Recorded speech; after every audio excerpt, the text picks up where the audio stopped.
Yes. Good afternoon and good evening wherever you are in the globe. This is your darling program, The Comrade and Friends. We are coming to you live again from the United Kingdom. Today, the 6th of August 2023, promises to be a very important one, as there are so many issues to be discussed today. And as you can see from the advert already, we shall be looking at the issues affecting our dear Edo State, Nigeria, Ecowas, and indeed Africa. So much to talk about. From Governor Obaseki and Shaibu feud to Ecowas versus Niger coup issue, and of course, the tribunal judgment that is imminent. And of course, we shall be looking at Edo State in focus with the local government elections coming up very shortly. These are many more we'll be talking about today. And if time permits, by the grace of God, we've also decided that we shall be talking to local government chairman in the forthcoming election in Edo State. Today, we might have one of them joining us. But do not touch that die. Many to talk about. It's your darling program, The Comrade and Friends. Comrade Show, way, Comrade Lante Oriente. This is the Comrade Show. Welcome once again, ladies and gentlemen. This 6th day of August 2023. For those of us in England, I dare say the Premiership is about to start. There's a curtain opener today between Arsenal Football Club and Man City, otherwise often referred to as the Community Shield.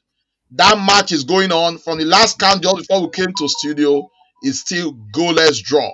But we don't know. That will open it up and we'll see which team among these two will pick the first trophy. But like I said, the issues today are so mammoth and very important. I have in the studio the CNC of the Comrade Show, no other but Comrade Lante Bonsaraki. Comrade Lante Bonsaraki, our people want to hear your voice. Can you say hello to our viewers? Thank you very much, pharmacist comrade Austin Iremio. Yes, Nigerians across the world, greeting to you all. It is the Comrade and Friends. Don't go far away. It's a bumper program. Yes, God bless you. Over to you, pharmacist. Thank you so much, Comrade Lante. Always a pleasure to see you, be with you. I don't know what's happening in Spain. I know you are a strong lover of the Spanish league and you support Real Madrid. I don't know if theirs has started already or are they having any form of community shield? I mean, interestingly, very surprising. You know, before now, the Premiership is the first league to start. But I'm surprised that the Spanish league will be starting officially tomorrow, to be very honest. No, officially next week on the 11th. So, I mean, a lot of changes are taking place and everything is warming up. Of course, what we have as Community Shield in Spain, we call it, what's it called? What's it called in Spain? Oh gosh. Anyway, I believe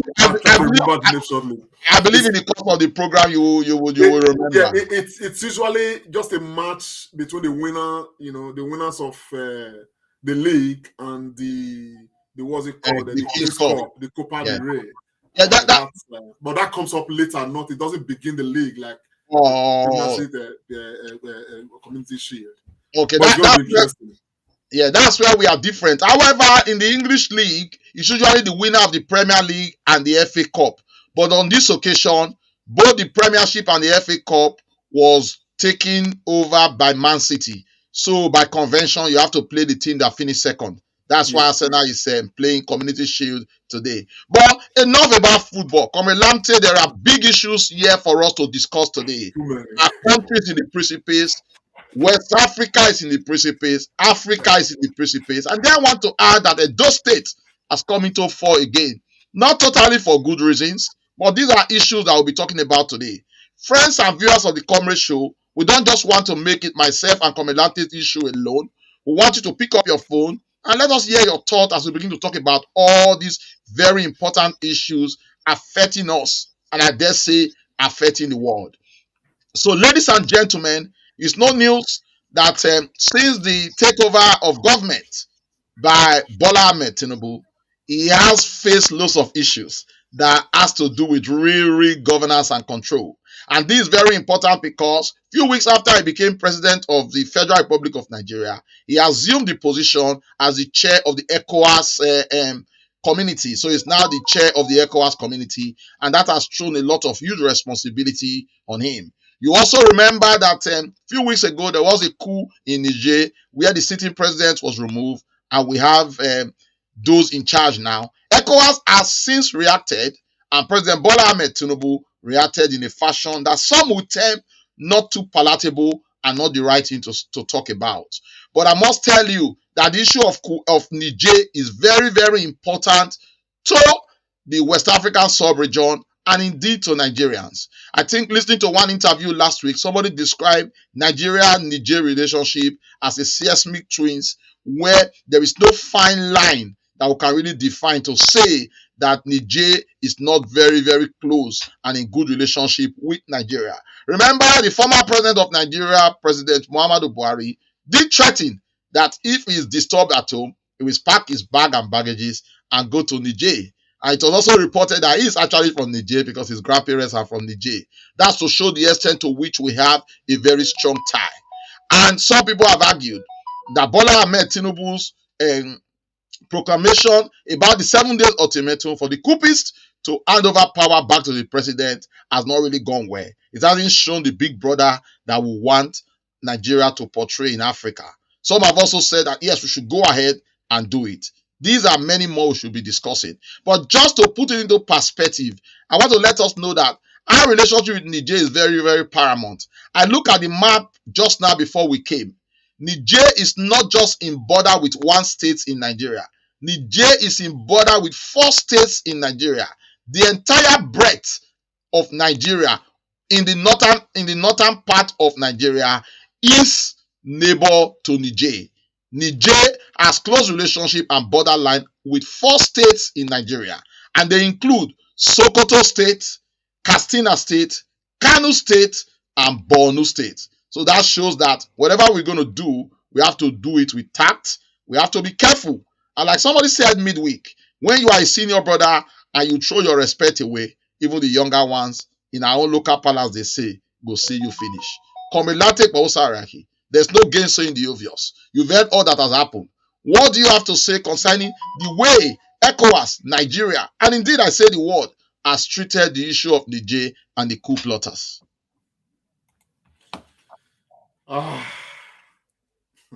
Thank you very much, pharmacists.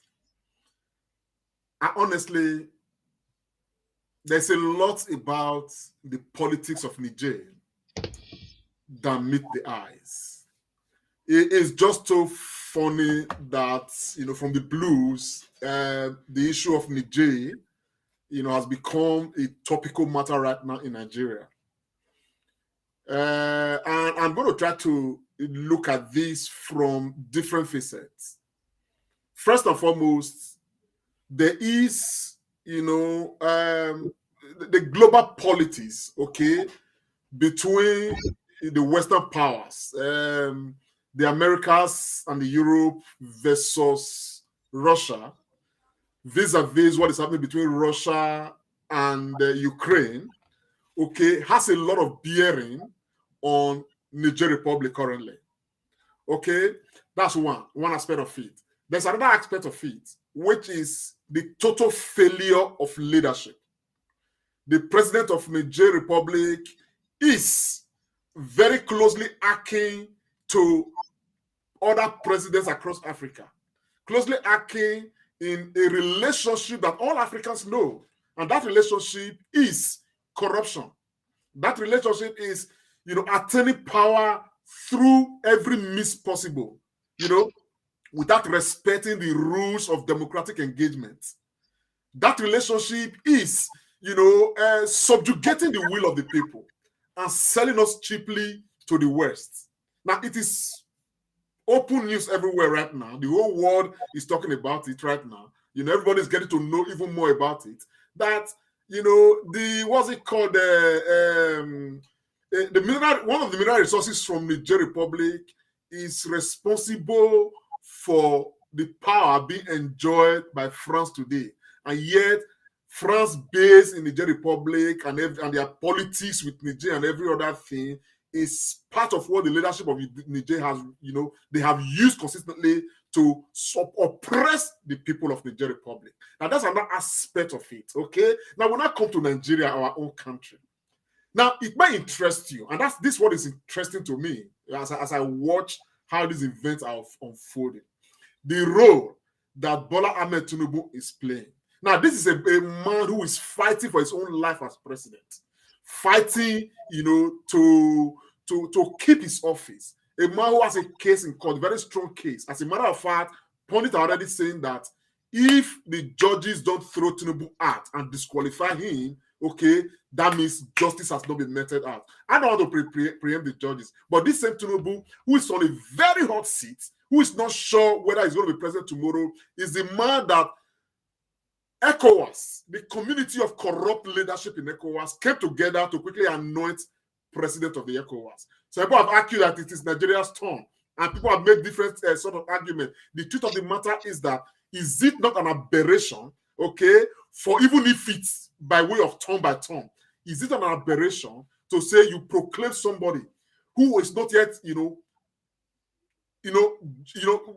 under the rules and the mirror of justice, okay, certified, affirmed as a president of a country that is going to sit for the next 4 years, you quickly rush him and make him the president. Now, the man Bola Ahmed Tinubu, from a standpoint, must do everything possible to look cool before the Western powers, to look cool before America, to look cool before France, to be like one of the big players of political players of this world, make proclamations. Now, apart from that, there's the wind of change blowing across parts of Africa. The military is taking over Mali, Togo, I think Burkina Faso and one other country right now. They have already experienced this, and the way the populace in Niger, they've come out to embrace what the military has done, send some signals across, which means that Bola Ahmed Tinubu, sitting as democratically elected president, in quotes, must be afraid, because at the end of the day, the rabbit, the baby rabbit woke up and ran to the mother to say that, mommy, I was in a dream, and some people killed me, tore me to pieces and put my chest on the fire and roasted me. And the mommy told the rabbit mommy told the rabbit, said, my daughter, my son, let's just be prayerful and weather the storm. It is not something that's not going to happen. Probably that again is what Bola Ahmed Tinubu is looking at. If this can happen in Niger Republic, as a very close neighbor to Nigeria, as happened in some other African countries, how am I sure? And particularly when that of Niger was carried out by those that are supposed to be the ABC of Mr. President, by those who listen to the president, carry out act of corruption against the country, by those who listen to the president, who are close to the president, who have worked the president to see how the president uses his political powers to oppress the Nigerians, to see how the president and all the antics of Mr. President against the people of the Niger Republic. And they've come and said, this is not acceptable, this is not sustainable. The people inside the president's bedroom, they are the one who removed him, by way of this coup d'etat. So Bola Ahmed Tinubu has every reason to be scared, to be afraid. So I think that Bola Ahmed Tinubu reaction, okay, in the guise of Ecowas and all of that, and of course the support he has had from Ecowas, the leadership of Ecowas, okay, is all on the same, platter. But at the end of the day, what Bola Ahmed Tinubu cannot do is that Bola Ahmed Tinubu, without the approval of Nigerians, cannot deploy Nigerian military personnel to the Niger Republic to come and overthrow Niger. That, would be another issue. But I will leave the floor for you to continue from here, sir. Yeah, thank you so much, Komilante. I like the way you put it very squarely. You've bordered it on more of corruption. And some people have also said that there isn't any big difference between what happened in Niger and what happened in Nigeria February 25th. Absolutely. That it could also be that in Niger, there was a gun duel or the issue of gun. But in Nigeria, it wasn't a gun. Democracy was used in the opposite direction. So some people are saying that, what is the difference? My question again, just as I begin to pen this to you, some people have argued that there could have been some other ways of resolving this, probably by dialogue. But I go back again to the president of Nigeria. Two decisions, in my view, that he has taken that one can liken to being very hasty. First is the issue of the petrol subsidy, which was not originally in his speech, but he added it. Some people say, although that is good, but it was done in a very hasty way, and that we are still suffering now. Could it also be that in this mode of trying to make Nigerians feel happy and to say, I'm in charge, that's why President Bola Ahmed Tinubu is making all these mistakes and gaffe? I think the quick conclusion and giving 7 days ultimatum to Nigerians and Niger as a country, in my view, seems obscured and done in haste. And this is an albatross because the government of Nigeria and indeed Ecowas will look for a way to have to make this happen, because the 7-day ultimatum will elapse by this afternoon. And from all indications, it doesn't seem that that has hold water. So I think President Bola Ahmed Tinubu appears in a way to gain legitimacy to be a bit too much in a hurry to put leadership, I'm in charge, into perspective. There is also, and I think this is true, that the electricity supply to Niger has been cut off. And before now, Nigeria and Niger have got a strong understanding that they would supply electricity to Niger. In turn, Niger will not build any dam. And that was the agreement. So it's not like we are doing Niger any favor. It appears that it was a bilateral agreement. But in my view, it appears that all these have not been considered before the president of Nigeria, who is also the chair of ECOWAS, has done all this. So, Komilante, my question to you is, could something else have been done otherwise? What do you think dialogue would have been a way out of this instead of coming out with the stick and not the carrot?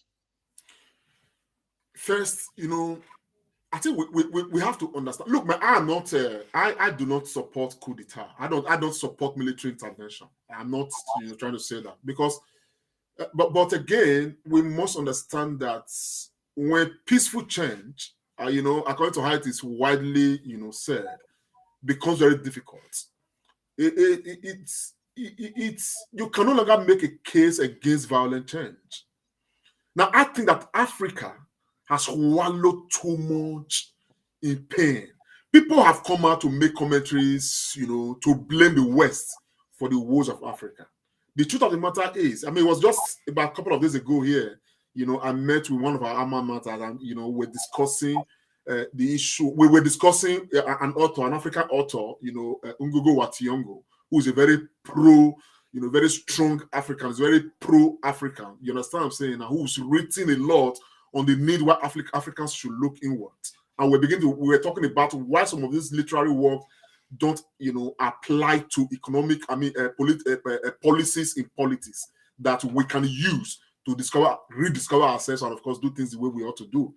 I never blame the West for what they do, because at the end of the day, you must do everything you do to ensure that you guarantee safety and security for your people. And that's what France is doing with Niger Republic and some other countries. That's what Britain is doing consistently with African countries. It's what America is doing, and every other thing. I think the people who the blame are the African leaders who fail to understand that, okay, we are just being used.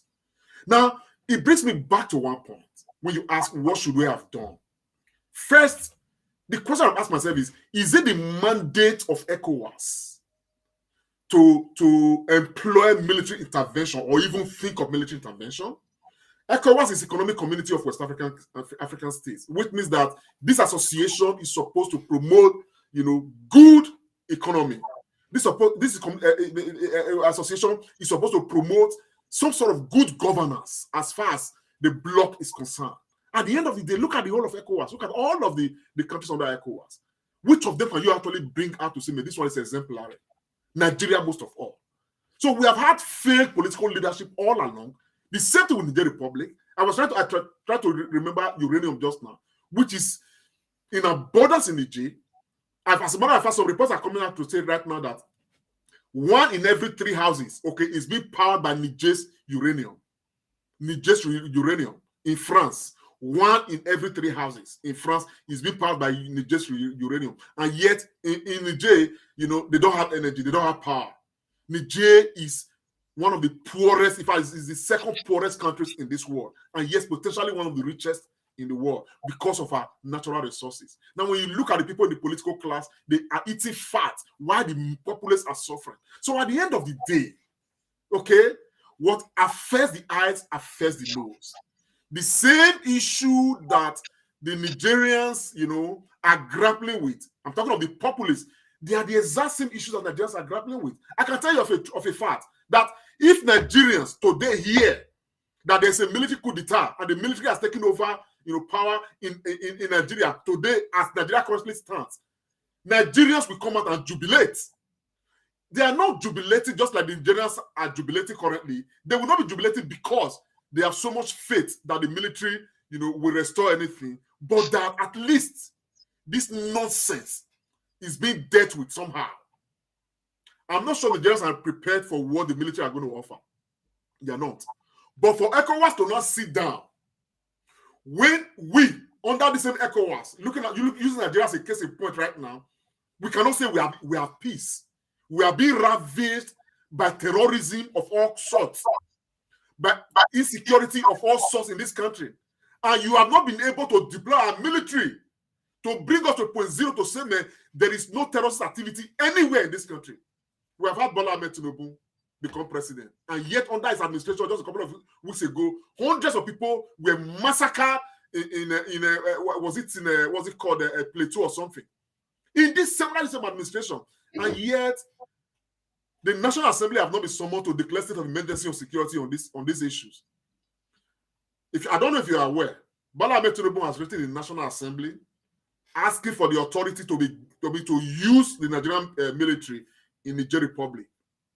I'm waiting for the total outcome. I understand that the National Assembly members have gone into some closed door section to look at the matter and say that they don't want to approve military intervention, but they are approving dialogue. And when I read that, if it's true, I laughed. I laughed because as loyal as those bunch of Shushanas are to Mr. President, they seem to value their lives more. Because at the end of the day, you cannot throw this stone into the market and think that it's going to fall on some random people and think that it's going to evade your mother or your father or your brothers or your relations. Because that particular stone is like you are throwing some sand into the air and the wind is probably going to return that thing back to you. Now, you look at the policy playing right now, okay?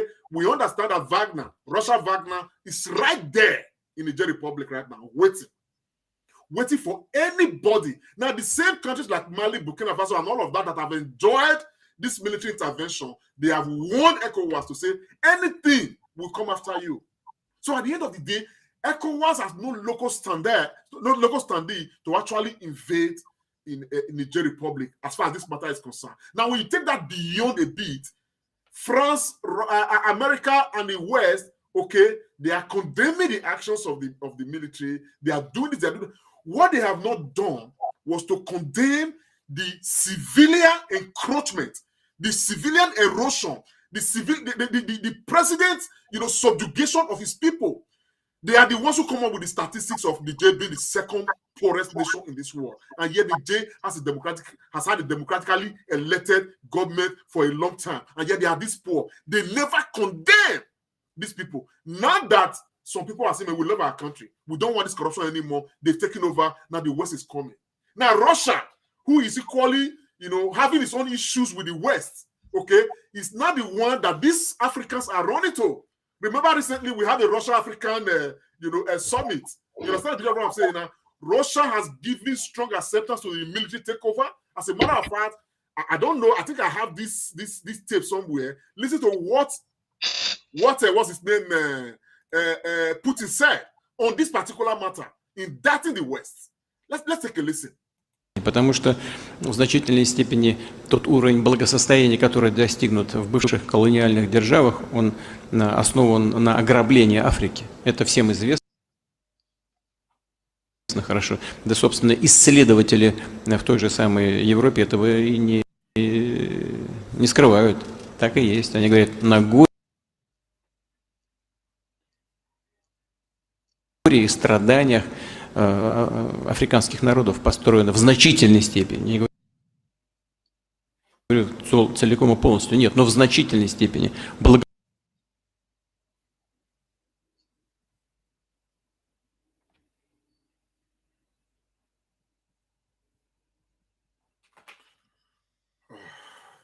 We seem to be having a few friction with the speed, but I think we get the gist of the entire issue that Vladimir Putin is saying there. Yeah, you know. yeah. So, Comelato, you can continue. What I mean, just in summary, what Putin is trying to say here, Putin was making the case to say that Europe is rich. Okay, the West, they are rich. Their wealth is coming from Africa. Everything about Europe has to do with what has come from Africa. Just name it. The Europeans have stolen everything that ought to make Africa what Africa should be. And they've exported these things to their countries to develop their countries. We talked about uranium just now, which Nigeria has in abundance.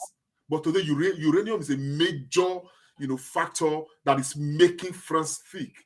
So at the end of the day, if the French are now, you won't be surprised. Even though we mention this right now, okay, it will not be a surprise tomorrow if France is able to cut a deal with this current military, junta led by whether Tiani and all of that, they start enjoying what they have been enjoying. At the end of the day, it will not be a surprise because this is what we have always been.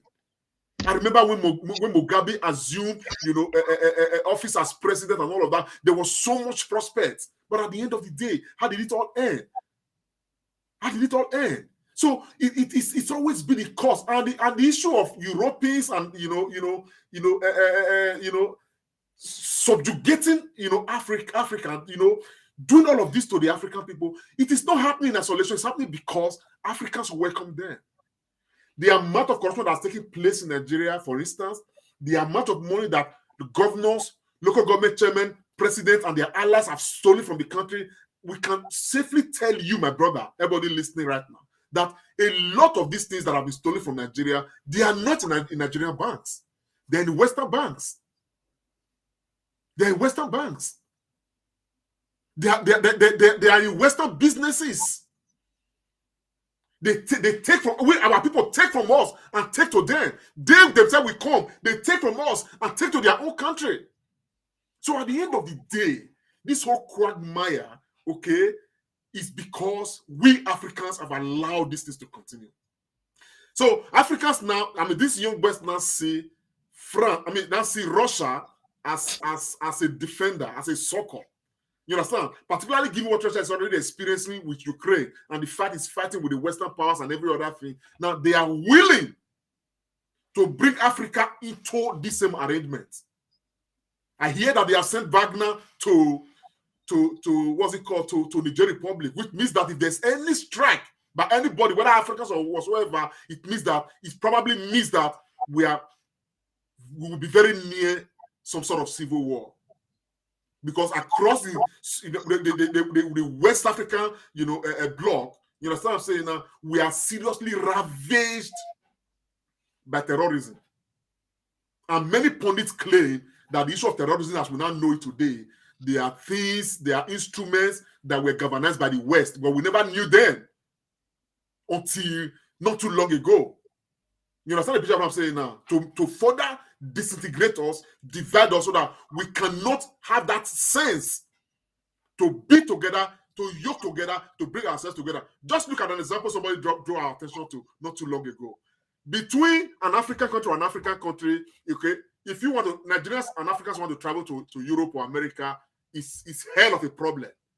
If Africans want to travel between their own countries, in Africa, it's beginning to become hell of a problem. And yet, when Europeans and Americans want to travel to Africa, they just come like with ease. They come and go at will. No restrictions. Almost no restrictions. So you see the way we dislike ourselves and even like those who have brought so much cost on us that we have accepted as a people. So at the end of the day, I would have expected that as this has happened, instead of anybody, Nigeria, Ghana, anybody to be making noises here and there, I would have expected that we should look inwards and ask ourselves, why are the military in the Niger Republic taking over government? Why is there the coup d'etat?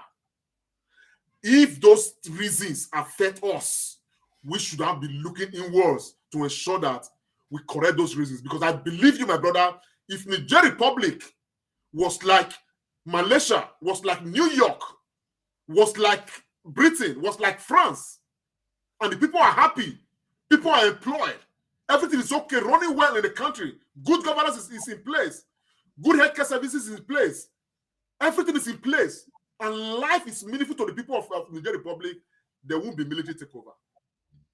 So therefore, I think that African leaders and Ecowas should stop chasing shadows, you understand what I'm saying, and look inwards and fix themselves and allow Niger to equally fix ourselves.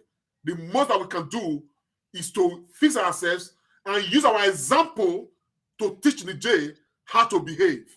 Otherwise, whatever has happened in Niger right now, nobody can say for sure that it will not happen in Nigeria. I don't wish for it, but everything that can make it happen in Nigeria is, in fact, even present in Nigeria more than it is in Niger.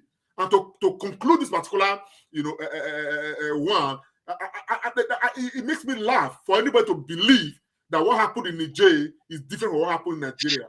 What we see in Niger today is a rape of a democratic process.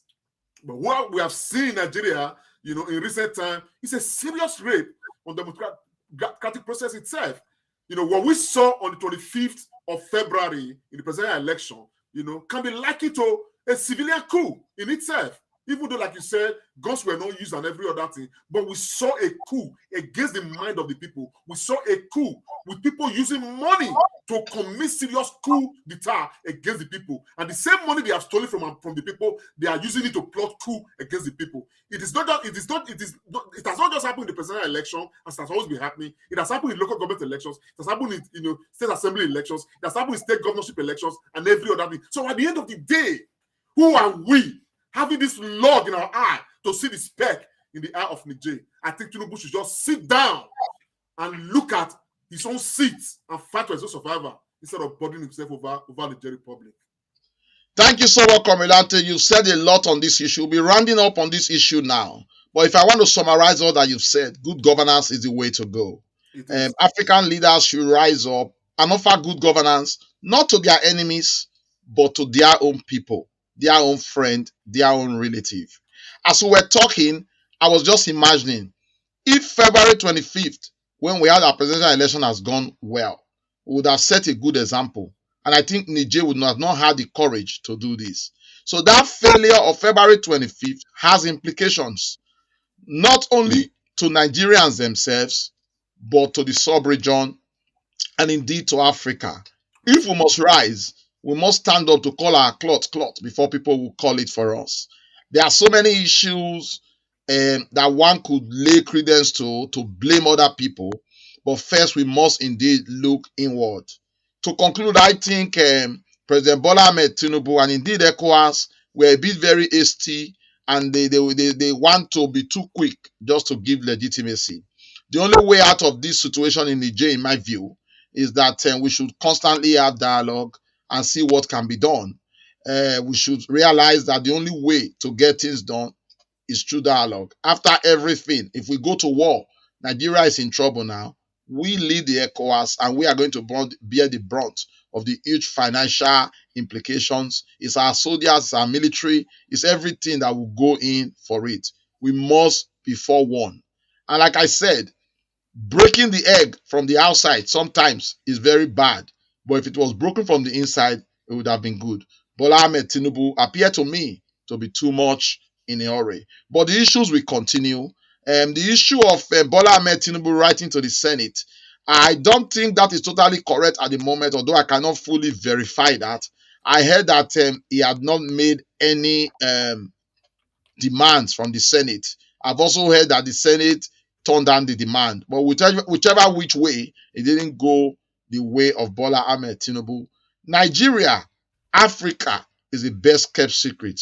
The only thing we can do as Nigerians and as Africans is to get our hearts right. And I want to tell you, we'll lead the world. So thank you so much, Komelante, for your input on the Niger issue, Ecowas, and the cry for war. In the course of your analysis, you delved into a very important topic, which is the second topic for our discussion today. And then you said a lot about it, but we still need to dig deep and talk more. Nigeria is where we are today because of the event of February 25th, when in the wee hour of the night, Bola Ahmed Tinubu was declared president-elect, and subsequently May 29th was sworn into office as the president of the Federal Republic of Nigeria. And it's no longer news that all other parties, the Labour Party and the PDP, have since been in court and discussions have been going on, and they've given their final statement and arguments have been made. We are now waiting for judgment. That judgment is very imminent. Anytime from now, maybe in the next 1 or 2 weeks, we'll be getting judgment about the Presidential Tribunal Court. And like I said, that has huge implication. Who knows? We don't even know if by then the Niger issue would have been resolved. That would also have huge implication. And whatever happened to Nigeria really will cause serious implication to the West African sub-region, the entire Africa region, and the world. Everybody has been advising and saying that justice has to be done and done properly. So friends and viewers of the Comrade Show, our numbers is displayed. Please pick up the phone. If you have an input, please, we want to hear from you. Our country is standing, I can say, instead of on 3 pillars, just on 1 pillar now. And the judgment of the judiciary is very, very pivotal. I think if the judiciary get it right, they will set Nigeria in the right place. And if they do get it right, I think 50% of our problems will be solved, because many of our politicians will now realize that no matter what they do, they will get justice and truth from the court. It is a very big issue. It's very, very, very, very difficult to talk about. Some people have also argued that is why you have close to 7 or 9 governors in the ministerial nomination of Bola Ahmed Tinubu, because he fears and thinks that if he does it their way, that may also help to sway the result in his favor. Many have also argued that it's crystal clear that Bola Ahmed Tinubu never won that election, and he wasn't even a candidate that was supposed to be eligible for the elections. But all this, we would know and get to the root of the matter in 1 or 2 weeks' time. But I also want to add, whichever way it goes, this will continue because both parties will have the mandate to go back to the Supreme Court, and that will be another 4 to 8 weeks, likely 2 months, for us to continue to remain in this situation. Komelante, there's no gainsaying the obvious that you are a strong obedient. And if I open your heart, I know you want the presidential court to make the announcement like yesterday and return mandate to Peter Gregory Obi. So as we wait for them to give their judgment, we just want to talk about this and the implication to Nigeria and Nigerians. What is your take as we wait very, very curiously for the outcome and possible judgment of the Presidential Court and Tribunal? Yeah, but God bless you, my brother. Pharmacists, honestly, I'm obedient. You know what I'm saying? And it is my desire and wish that Peter Gregory will become president of Nigeria. But what I've also done over time is to separate myself from being an obedient. But just to separate the obedience in me and just be a Nigerian. And I've asked myself some questions. If I'm not obedient and I do not support any candidate at that, what would I desire when it comes to election, particularly presidential elections and stuff like that for my country? I tell you, I was able to answer the question to say, it's not a question of whether Obi wins or it doesn't win. The question is, why will we not have an election where the whole world can see, even the blind would see and the deaf would hear, that this election was won by a particular person like this, it will be crystal clear based on the rules of engagement. And I tell you, in my search for this answer, INEC, prior to the elections, set the rules very clear for us, made it crystal clear that this election will be, credible, will be free, will be fair, and will be verifiable. That was what tripped all Nigerians out to come and vote in this election. So when the election fell short of what INEC promised was going to happen, it was easy for all of us to equally know that something has happened to us that is very bad. So the cry that some of us cry is we're not just crying because Peter Obi was robbed, or the election, Nigerians were robbed. Let me not use Peter Obi, that Nigerians were robbed. If my cry was that Obi did not win the election, my argument today would have been, let us be together, let us work harder, let us remain as one unit and try again. Because this is what we believe. Because I believe that if Nigerians want a demon to govern them, let that demon win the election legitimately. Let that demon win the election legitimately. So it's not a question of whether we know how Obi will perform in office or how he will not perform. It's not important. What is important is that people came out to say, we want somebody like this to be our leader at this time. And we openly saw that this process was robbed. Now, some people will say, oh, you are from Edo State. You probably cover Edo State and Delta, some other states and every other thing. You could verify that a certain candidate had won in these areas. Can you equally say same of all other states who were not present, or you don't have much presence to ascertain? I think that what we saw through this, election petition tribunal process now open our minds to all other states across the country. Now, whatever the judgment the Supreme Court is going to come, the tribunal is going to come up with right now, okay, it's on one side. But the issue is that all parties agree that out of the over less than 180,000 polling units across the country, or as the case may be, about 18,000 polling unit results were not visible. Which means that people came out in some 18,000 polling units. The results were either blurred, or not visible, or not clear, or not this, or not that. And yet, looking at the magnitude of this, INEC hurriedly and hastily pronounced somebody president of Nigeria. I think that is a coup d'etat against the people of Nigeria. Whether the constitution was right or the constitution is not right, a provision of the constitution said that whoever must be president must win in at least this number of states in Nigeria and Abuja. Now, the person that INEC proclaimed and announced president did not get the required percentage in Abuja as stipulated by the Constitution. That is a coup d'etat against the Constitution of the Federal Republic of Nigeria.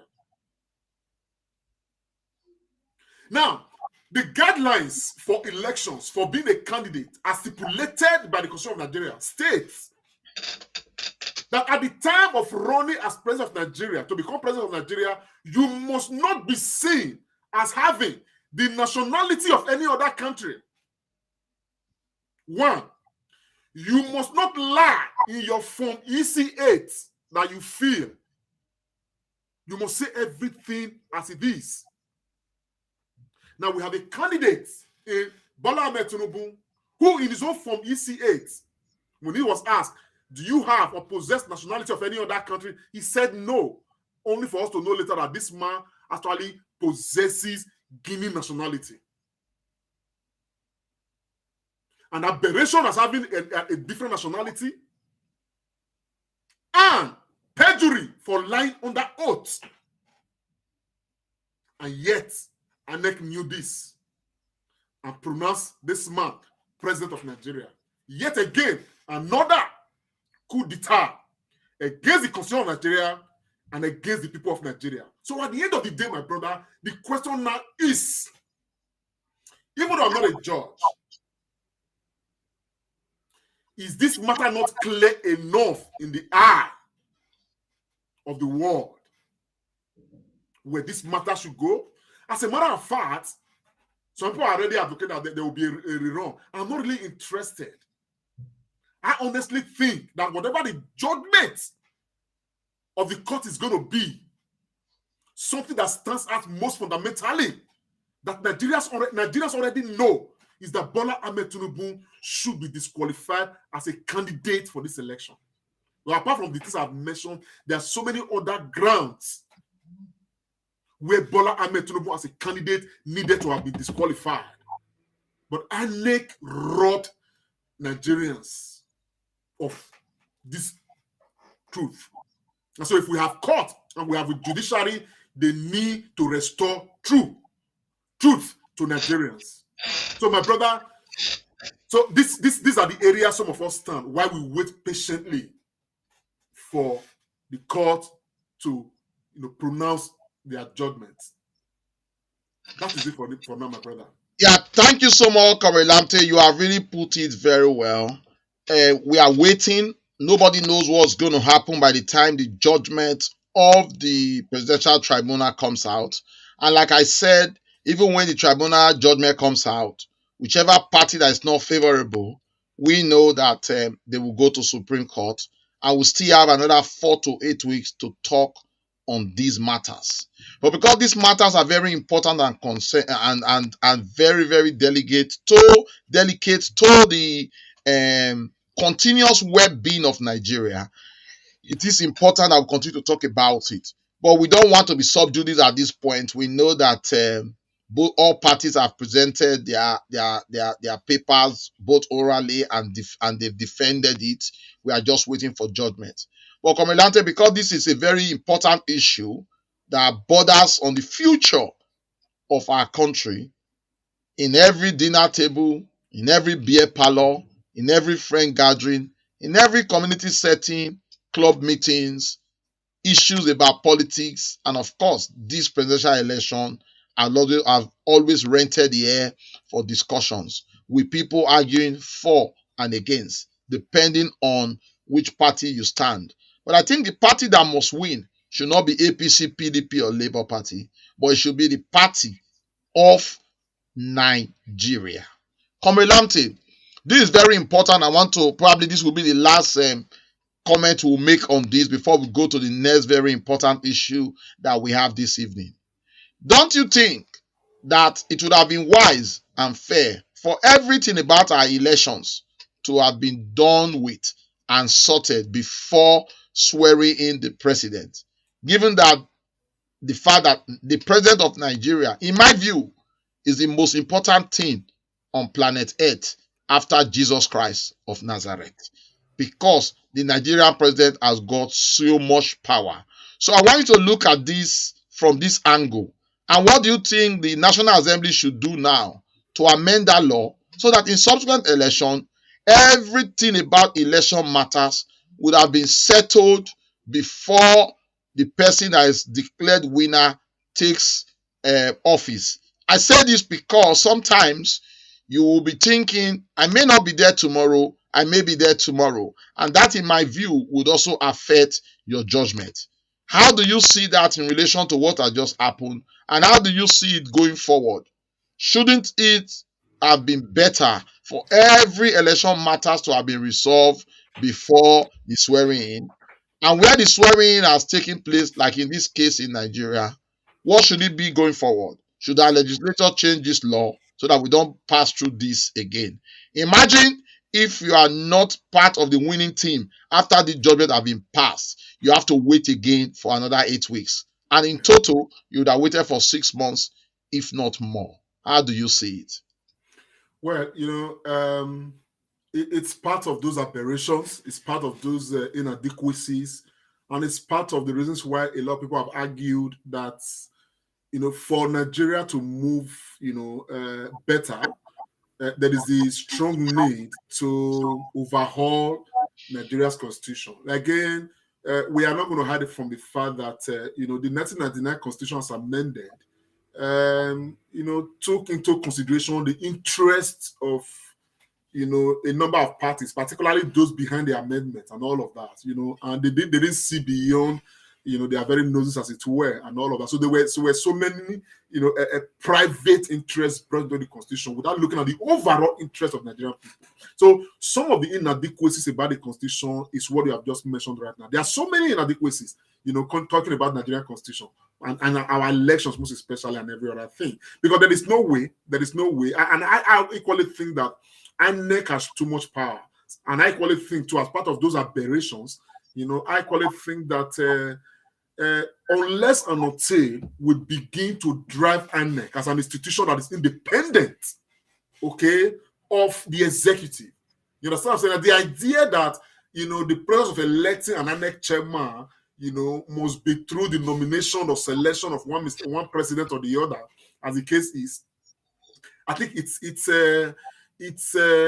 something that we need to look into very seriously, because at the end of the day, he who pays the pipers, takes the tune. So what we are seeing right now, you understand what I'm saying? Now, people easily can, make that case and argue, as they have been arguing, that President Bola Ahmed Tinubu sitting today as president of Nigeria, okay, is sitting because he had more money to buy, Nigerians, to buy the election, to buy INEC, and to buy everybody. Now, if this is true, it remains to be seen. But this is the allegation out there. So, but imagine that we have an institution like INEC that is solely independent, economically independent, and the process of electing their leadership is equally independent of any arm of government. We may have, more respect with this body. Now, the same way with the judiciary, I actually think that there should be a level of independence with the judiciary. Just look at what is happening in America right now with former President Trump being dragged here and there, to federal courts and every other thing, facing indictment of very serious magnitude. That's a former president. I imagine if that can happen in Nigeria.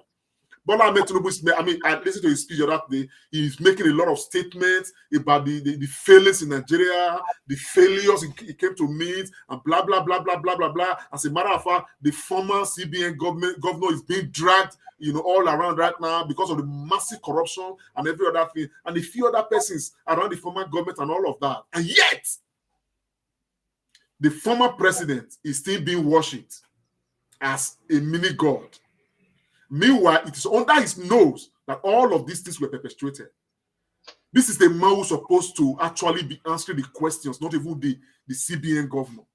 This is the man supposed to be telling Nigerians what happened to all the trillions and billions of dollars borrowed for nothing in this country today. A man who came as president and met a national debt profile of less than 13 trillion naira. He left us with over 80 trillion. And look at the way Nigeria is right now. Which is why some people can really come out and strongly blame Bola Ahmed Tinubu for the woes of Nigeria today. You understand what I'm saying? But we will still blame him because at the end of the day, he is part of and parcel of the Buhari that brought us to where we are right now. And he has said he's going to continue for where Buhari stopped. And we are seeing that. And that is why when you refer to, what's his name, Bola Ahmed Tinubu appointing, 7 governors and ex-governors, to make up the bulk of his ministerial list and every other thing. And look, I'm not going to chase shadows, because at the end of the day, you cannot get legitimacy out of illegitimacy. We have a Bola Ahmed Tinubu sitting as president, and many of us regard this as an illegitimate president. So there's no way we are going to get legitimacy out of this illegitimacy.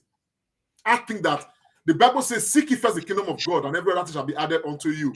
I think that the first thing we need to seek is justice, because justice in this case is the legitimate process. Justice in this case is the kingdom of righteousness. And that is what we must seek. And that is what the tribunal must give to Nigerians. Let's get it right from the very beginning so that we can, when we are building on what is right, we are building rightly. But when we are building on what is wrong, we are building wrongly. So we cannot be looking at what has been built or what is wrong without dealing with the foundation that is already wrong. Whatever we get from foundation that is already wrong, okay, we take. We cannot have any argument about it because we are allowed a faulty foundation to be the base of our existence. And that is where the problem really is right now. The foundation is faulty.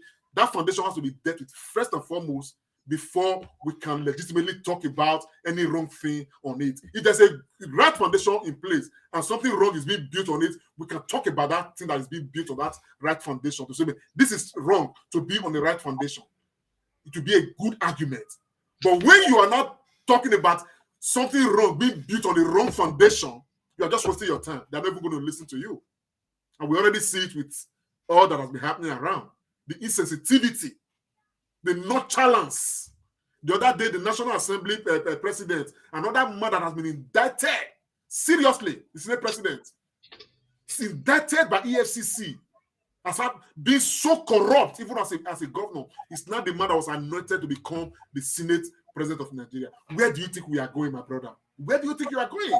The man who stood on his right on his very high horse in the Senate chambers and laughed at the poor, let the poor breathe, and the man laughed because they don't understand, they don't feel it, they won't see it, and they won't know the pain that many of us Nigerians, are going through. They won't see it. Thank you so much, Comrade Lamte. The summary is that legitimacy will never come from illegitimacy. And the foundation on which we are standing is faulty.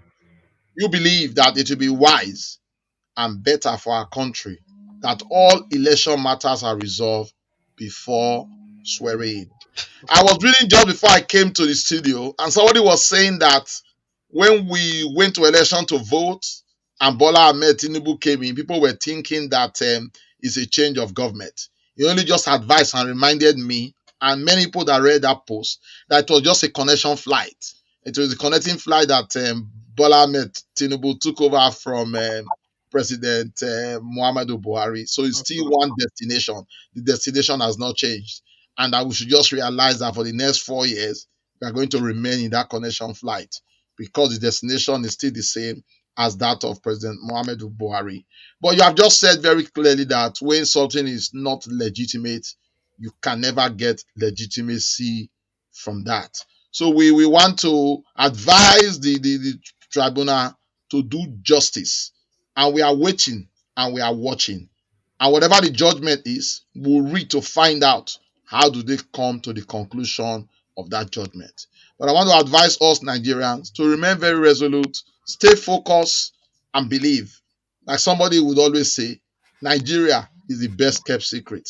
And when we get governance right, every other thing indeed would fall in place.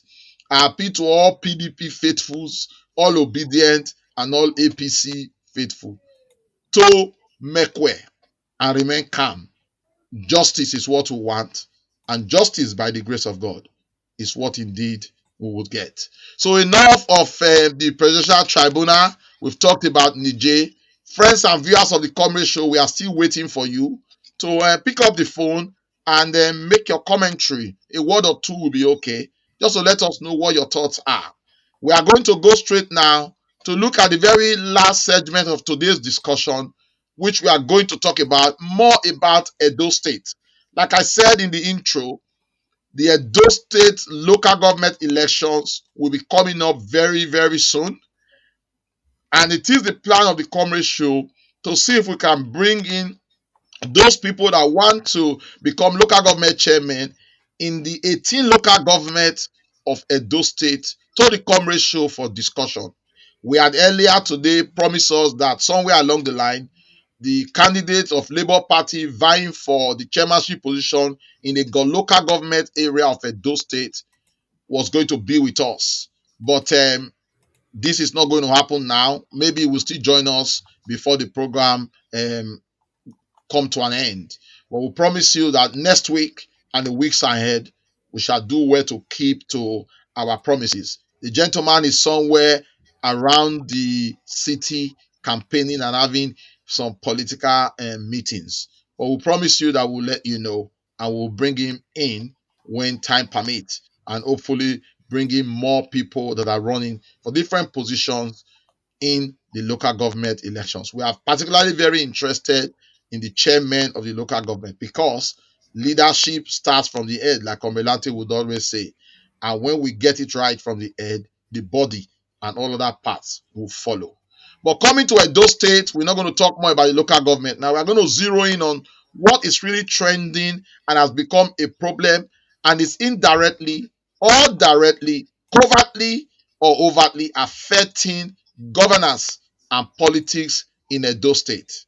That is the saga, the friend between the governor of Edo State, Governor Godwin Obaseki, and the deputy governor of Edo State, Comrade Philip Shaibu.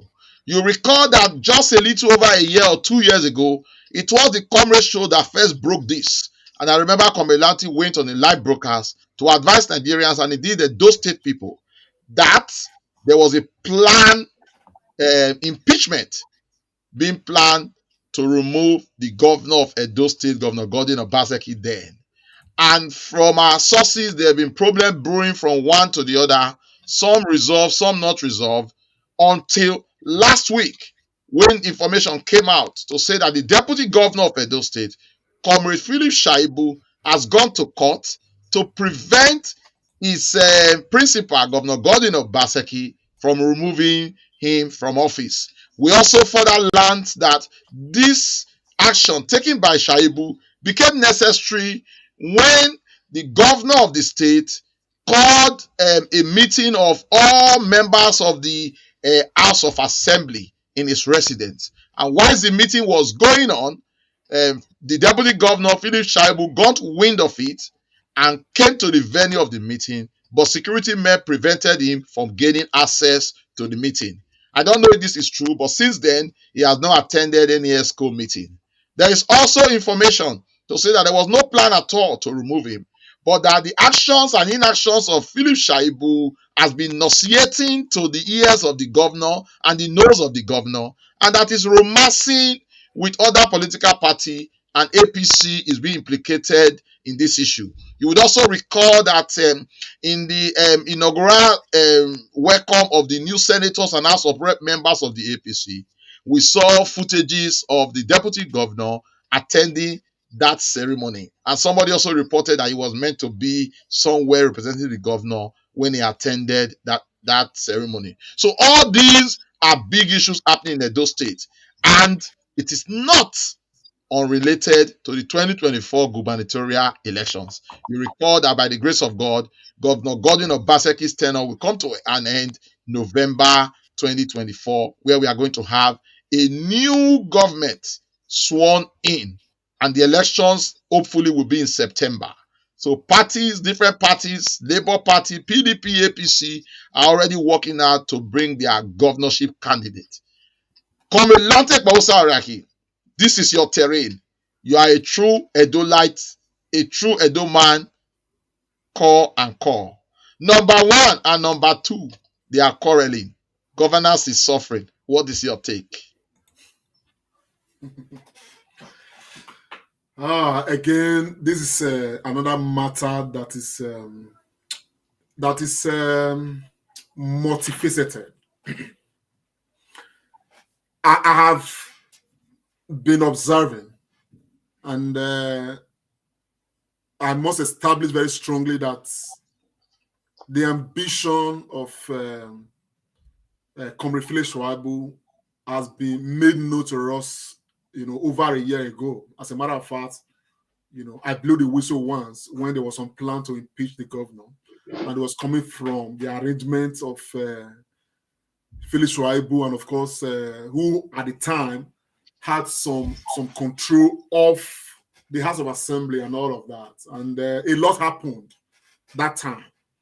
The governor rescued himself and stuff like that. And so I think what we see between Governor Obaseki and Philip Shaibu is a tale of strange bedfellows. And it's been like that a long time.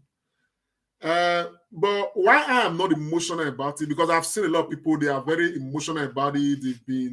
People have come out to clamp down on Philip Shaibu. People have, said all sort of things and all of that. Today, based on what I now know, I can no longer do that.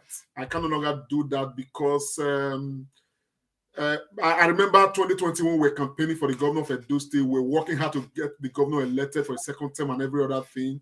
We were very innocent. We didn't know too much. You understand what I'm saying? About midway into the administration of Governor Obaseki, I think we are not privileged to know so many things.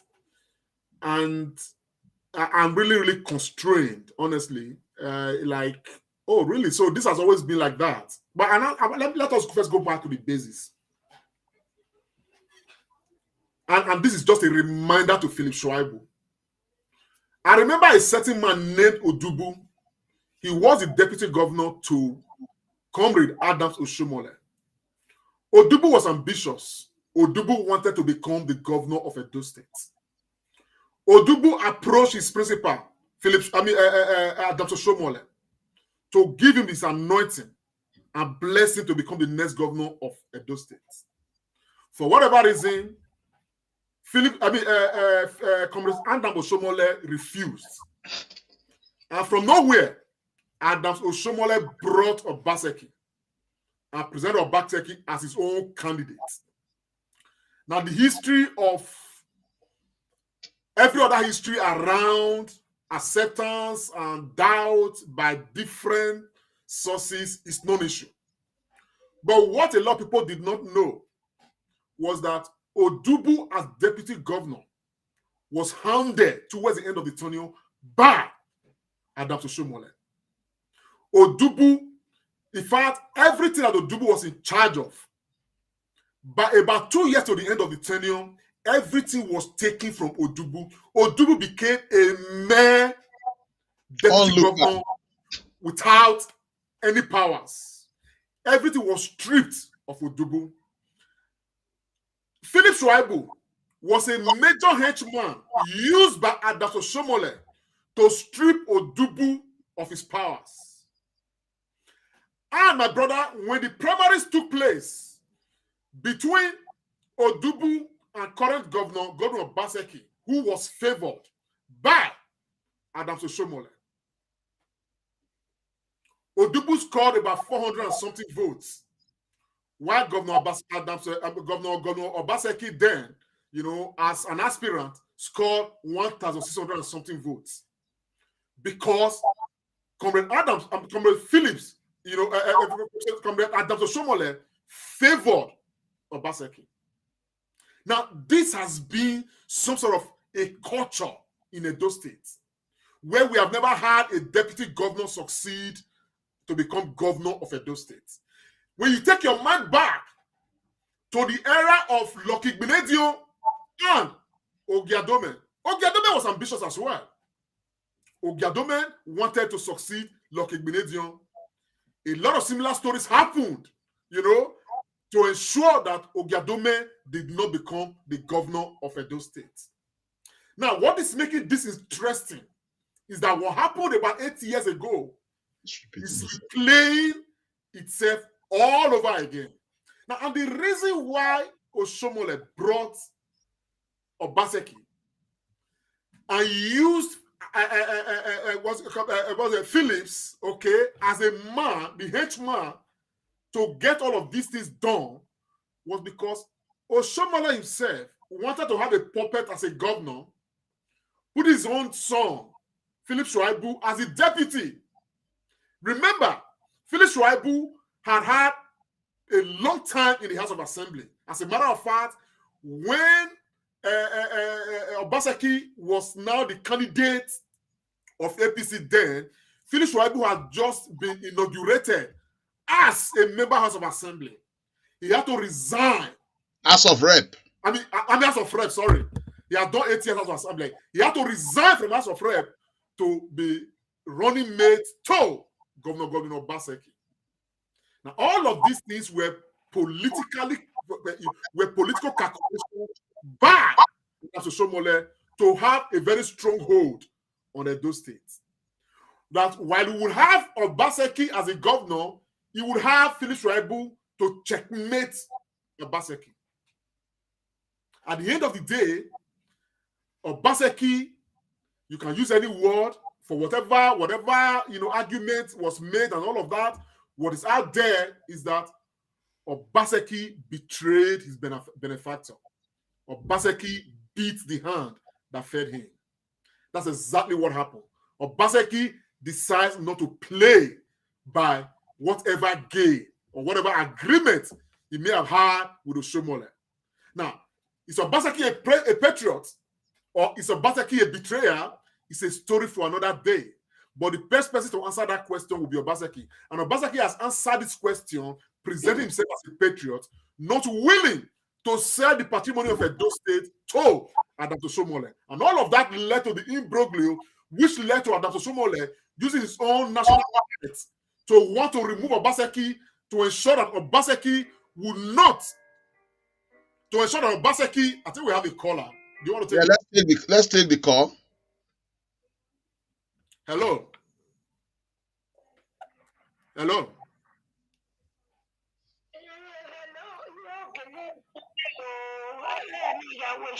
Hello. Oh yeah, I'm on live program. I call you later, man.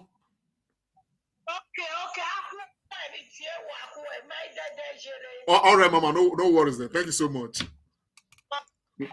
So, where was I? You were drawing a narrative of what happened, how it is alleged that yes.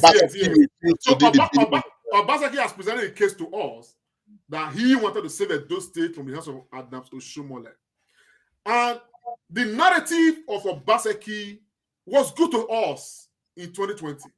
Good to us because as Edo State people, we never wanted to have anybody become a political godfather in Edo State. That was going to be dangerous to the future of Edo State. And so that was exactly what prompted most of us to come out and say, no, capital rejection of anything that had to do with godfatherism, particularly when we saw the antics of, what's his name, Captain Oshiomhole, wanted to now, outwit Obaseki and replace Obaseki with somebody himself has sold to Edo State people as a thief, as a criminal, as somebody not worthy of holding political office in Osage Ize-Iyamu. That was the height of nonsense that Benin could endure. That was one of the reasons why Benin and the Edo State people trooped, and forged alliances around Governor Obaseki. Now he went ahead to further ensure that they disqualify Obaseki from the primaries. In fact, that was what broke the camel's back. Now some of us that were observers at Benicho, watching all of these things from afar, we now took it personal. And of course, how much we supported Obaseki, how much we galvanized, how much we mobilized, how much we knocked on doors, how much we became friends and foes to people is today history. But of course, a lot of people can attest to all that happened and how passionate we were. Remember, I started this discourse when I said that there was much we didn't know in the beginning that we have not come to acknowledge, we not come to know. And this is why when it comes to this matter of Edo State government and the players and every other thing, someone like myself, I'm no longer passionate about it because much of what some of us expected, that we were encouraged by, and it will interest you to know that these things are not matters that are of personal interest to us. I remember after the elections, some of us had the privilege of equally asking for things that would benefit us individually. And we said, no, we're not interested. All we want is for this and that to be done in Edo State. All we want is to ensure that Edo State is governed differently and all of that. But somehow, we shall have a day to talk about all of these things. But look at what is happening right now in Edo State. Philip Shaibu joined Oshiomhole to betray Odubu. and of course follow the political culture to become to remain as a godson to his political father. Eventually, when things were turning around, Felix Shaibu decided to stick with Governor Obaseki. Not because he loved Governor Obaseki, people must understand this, but because of his own personal interests.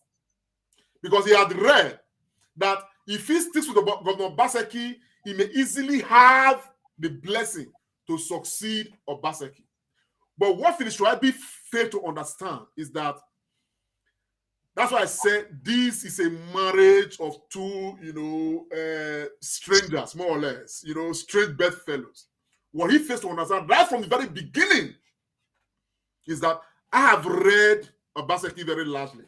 If Obaseki had a choice to nominate for himself a running mate or a deputy governor, as a matter of fact, my brother, Obaseki will not choose Felix Shaibu, count 1,000 Edo State people, he will not face Felix Shaibu. Because Obaseki, as a matter, I've come to know, okay, I don't believe Obaseki has ever seen Felix Shaibu as a man who merits such, a position. You understand what I'm saying now? Intellectually or otherwise. You get the picture of what I'm saying now. So, and all of these, I'm sure that Felix Shaibu came to acknowledge, as he's been working with, Obaseki. So now we are seeing that Felix Shaibu has been stripped of so many things. He was in charge of local government. Just recently, just a few weeks ago, he was stripped of that. He was stripped of so many things and every other thing. Election is at hand, and every other thing is very clear to him that he will not be anointed by Governor Obaseki.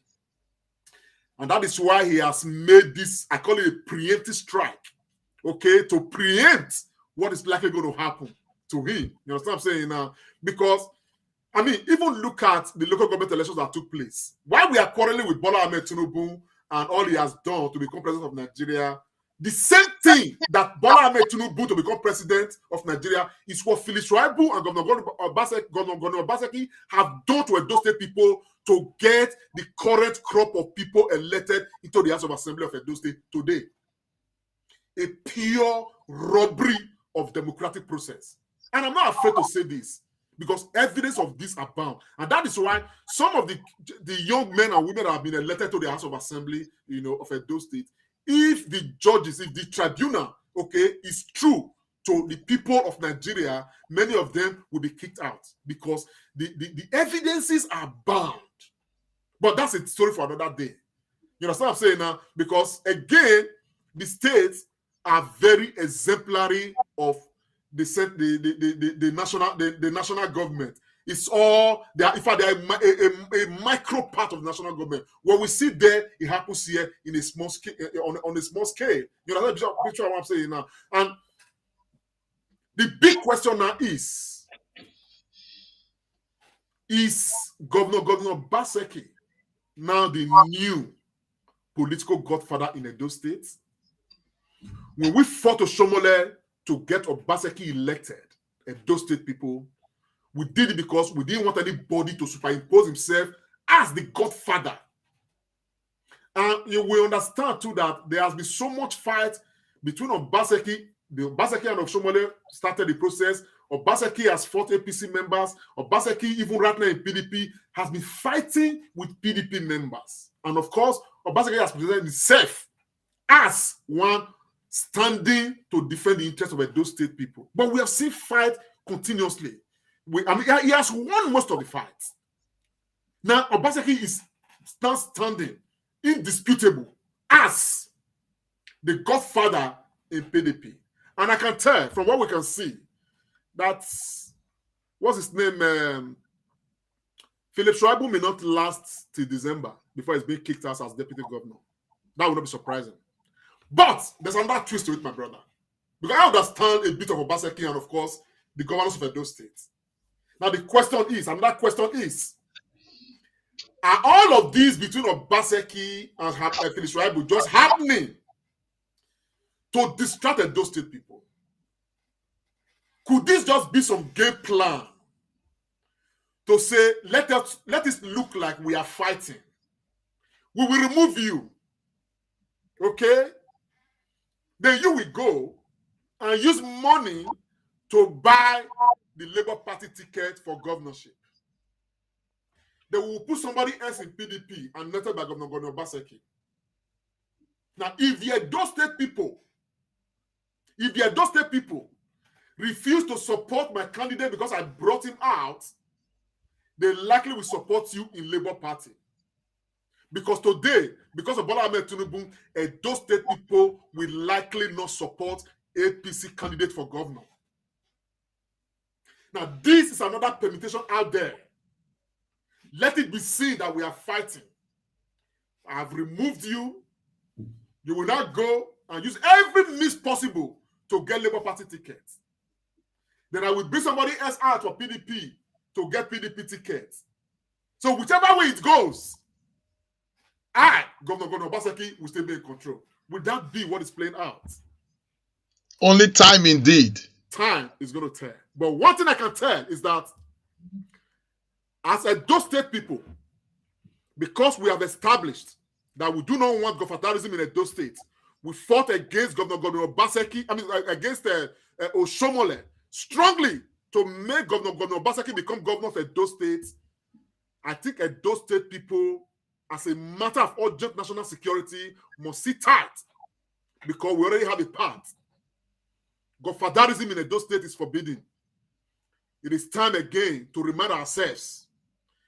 If Phyllis Shaibu can be dealt with the same way Odubu was dealt with about 8 years ago, it therefore means that Edo State people can take a decision against anybody the same way they did against Oshomole 4 years ago.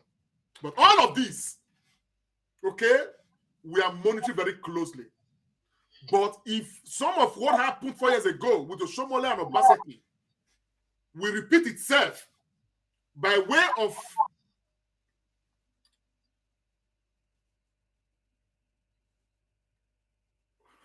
We can hear you. You can hear me, okay? If some of these things will repeat itself, okay, by way of, now, trying to make, what's his name, Governor Obaseki, I'm sending this one as a warning, okay, to make Obaseki be seen as a new political godfather, in the position of what Oshomole, occupied at the time. I can say, my brother, that is going to be met with some serious resistance. If PDP has to bring a candidate, okay, it needs to be seen to be a candidate that passed through the process, okay, of the PDP structure. It must not be seen as a candidate anointed by the governor of Edo State. There will be resistance. And many of us cannot guarantee that we are not going to be part of that resistance.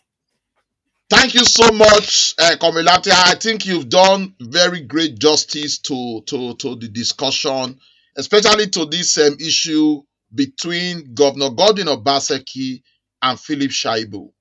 In all of these, viewers, friends of the Commerce Show, what I see is that politics in Nigeria is just taken as a religion, as a way of people just making money, not minding governance.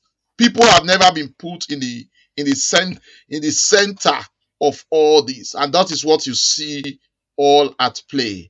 Many people just remain in politics just for their personal benefit, for the benefit of their friends, and indeed for their family. And they take leadership positions in our country and in Edo State, like Omilati has elucidated, like a chess game. They do ping pong with us, but governance indeed is suffering. I don't see anything wrong in Philip Shaibu wanting to run for governorship. Ambition of people, whatever you want to do, should be fine. The only problem I see is that most of all these are choreographed. Even though we know that these people don't fit the bill, we push them in. I take it a bit further. Comrade Adams Oshomole did not only impose Philip Shaibu on Governor Godwin Obaseki, he also imposed the SSG at the time, yes. At that time on the governor, and also imposed the chief of staff to the governor. And of these four, Honorable Taiwo Akerele left during the election time. Philip Shaibu there is nothing honorable in Akere. yeah, Philip Shaibu remained and is about to go. The only last man standing at the moment is Osarode Ogie. Who knows? He may not just be interested, but just want to remain in corridor of power to get what he wants to get. Our appeal to everybody that seek position, that is very important for you to think of helping the people and providing good governance. On another day, we are going to really, before Governor Godwin Obaseki leave office, Comrade show OE to the people. We are going to really estray his government based on the things that he promised us.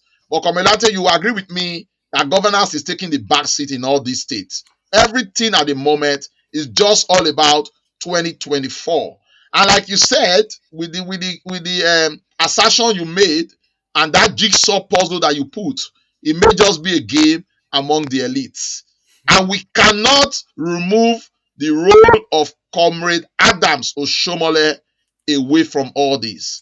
And I don't really see, maybe we talk about it again, where somebody will vie for a position to go to House of Rep, House of Senate, or even the state legislature, and then leave that good position to come and run for elective positions.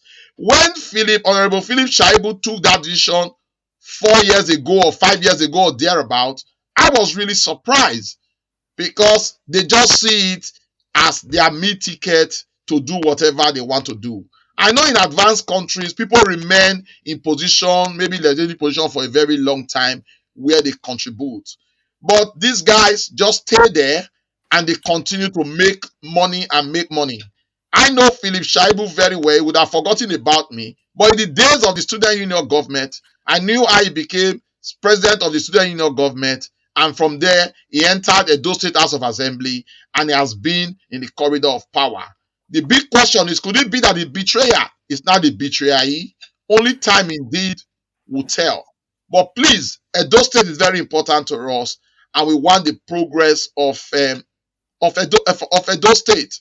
I appeal to Governor Godwin Obaseki to remain focused and use the last a little over a year left to do well for our country, for our Edo State in particular. There are many things that needs attention. He should do them so that his name will be left in the good part of history as a former governor by November of what is done for Edo State. I don't have any sympathy whatsoever for Godwin Obaseki. I don't have any sympathy for Philip Shaibu. I don't have any sympathy for anybody who has been in government that has not done well. The only sympathy we have is what you've done for the Edo State people. But we as a group will be watching and seeing what happens. No matter where the next governor of Edo State comes from, all we want is good governance. Enough of too much of this politics. And I also think that nepotism is playing a very important role. And that is why you have all this. If Governor Godwin Obaseki has stood his ground to say, no, I will not take Philip Shaibu and do the right thing, we will not be here. Failures upon failures lead us to where we are. And in the course of your deposition, you said something that what is happening in the national level is also happening even in the state, where we put our shoe shiners and stooges as members of House of Assembly. Of course, they will do nothing. The ones House of Assembly used by Philip Shaibu is now being used by Governor Godwin Obaseki. I must give Governor Godwin Obaseki a pat in the back. He appears to be a neophyte, but as time goes by, he begins to master the bad game and is using it. No. I think he was never a neophyte. I think Obaseki is a very smart, highly collected, person. What you read of him, really, what you assume of him, he is far more than that. He's more than you and your thinking, to be honest. I think that Obaseki knew more than 10 years before he became governor that he was going to be governor of Edo State at some point. And even all that is happening in Edo State, under his administration and every other thing, he knew right from even before he won the election that he was always going to do this and that and that. You understand the picture of what I'm saying? And so I think the man is, that's why I said that there are a number of things we came to know of this man from just observing his doings, having some interactions with him. Time was when we were really having very close interactions and every other thing and all of that. So I came personally to understand that, nothing is happening that Obaseki is doing that is happening by accident. Obaseki carefully thinks everything out. As a matter of fact, he doesn't just think things out, he programs things to work in certain ways. And predominantly things have been like that. You understand? Obaseki has become the governor of Edo State without being answerable to anybody. He has run his government independently. We cannot say like Benedict when he was there, he had his father to answer to, he had a nanny to answer to, he had so many of these political godfathers, some of whom he was paying 10 million of Edo State naira as alleged, to their private account every month. He will first of all remove over 50 million from Edo State Treasury to sort out godfathers. Obaseki didn't do that. And Obaseki probably promised to do that when he was doing his dealing with former Governor Adams Oshomole. But he knew he wasn't going to do any of that. So even when pressure was being put, let us have this, let us have that, let us do this, with all of the political leaders, even then all these people that he fell out with, all the political godfathers he fell out with, under PDP, under APC as the case may be, and all of that, the guy always knew what he wanted to do. When he was saying yes sir, and Danobi was following him to campaign with him everywhere. You understand what I'm saying? And everybody was only entasketa for Obaseki. He knew exactly a picture of what he wanted to do and how he wanted to govern in those states. So when he comes out publicly to say, man, I am promising to do this and do that and do that, he knows exactly what he will do and what he will not do, even though he has made promises. And some of those things are matters that took some of us by surprise. You understand the picture of what I'm saying now? But maybe at some point, some of us will open our mouth to speak on some things. Absolutely. Thank you so much, Komilante. I think we are about rounding up now. I must say thank you to you. I think there are two very important things that you brought out today. I think Obaseki was a surprise to them that they wanted to surprise him. And in some sense, that is good, really, because he really gave them a good dose. Yes. But we are watching. Edo State is dead to us. I want to appeal to everybody to make way. Let us remain resolute. Philip Shaibu, well, you are a master in the game, so deal with what you've planted. Governor Gordon Obaseki, you were elected not to cause problem with your deputy governor, but to govern well. You have less than a year to go. Please govern well. Friends and viewers of the Comrade Show, thank you so much for keeping a date with us, for the time you spent with us today. We started by looking at the issue of Niger, and we think that the president of Nigeria was a bit very hasty. We are related to Niger in so many ways, and we are four states in Nigeria bordering or that have close border to Niger. So we have to handle it very well. We looked at the presidential tribunal whose judgment is imminent, and we've said that they should do the needful and do the right thing. Not to please obedient, not to please APC members, not to please PDP, not to please other parties, but to please Nigerians. And right, they must do. We have also looked at the Edo State issue and the emanating issues resulting in Edo State as it relates to the governor and the deputy governor. And we've said whatever they want to do, we care less. What is important is good governance to Edo State. At some point, the dose you served will be given to you in good measure. We think that's what's happening in Edo State. By the grace of God, we'll come your way again next Sunday, where we promise to bring the chairman of Ego local government, his chairmanship aspirant for Ego local government, to come to the show to talk to us, and we'll do well to bring in many more from different local governments across the state. Thank you so much for keeping a date with us. Thank you for sharing the evening with us. Stay resolute, remain good, stay out of trouble until we come your way next time. Bye for now. Comrade Show, wait, Comrade Lante Oriake. This is the Comrade Show.